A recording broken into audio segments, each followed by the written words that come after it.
Welcome to the third and final video in our series about writing the climate. Writers have been addressing the issue of the destruction of the natural world for longer than you might think.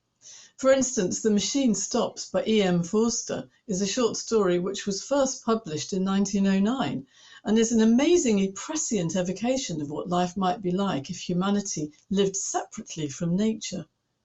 Set in an unspecified time in the future, it tells the story of Vashti, a lecturer, and her son Kuno.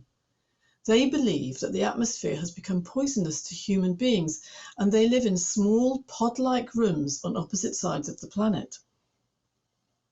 A vast network of underground cities has been constructed so that humans are able to live safely as long as they remain separate, communicating via screens rather than meeting face to face or touching each other.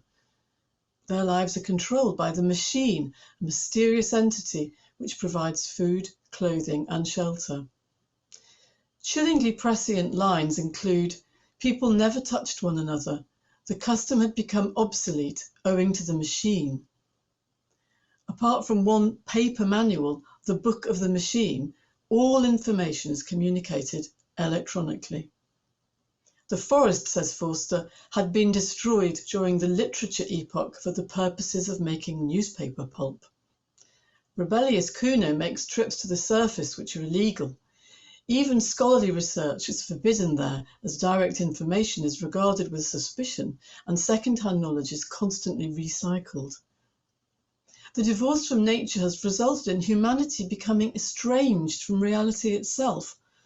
One lecturer communicating via the screens predicts the coming of a generation which has gone beyond facts.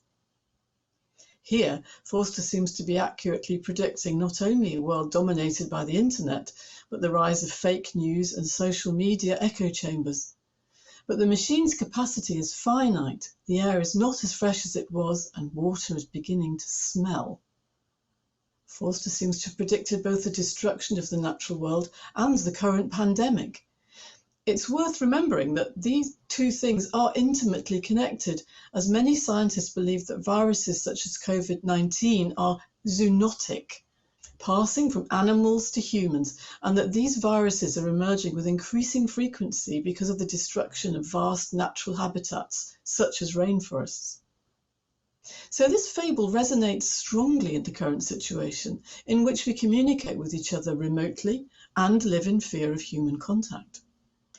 Our estrangement from nature is not as extreme as that of the characters in the story, but we are on that road. Forster is famous for his phrase, "only connect," the theme of his novel Howard's End.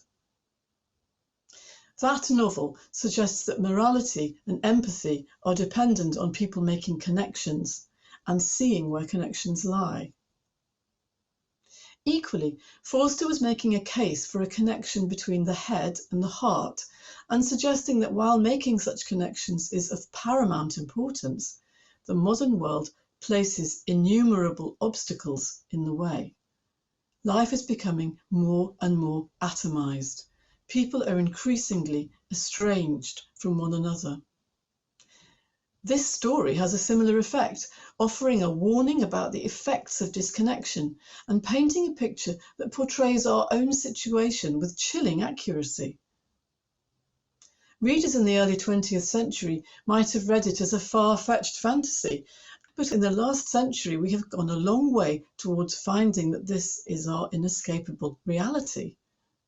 In the pandemic, we were reassured and inspired by nature and celebrated this fact by posting electronic images of the non-human world on the internet. This brought us comfort in our pods.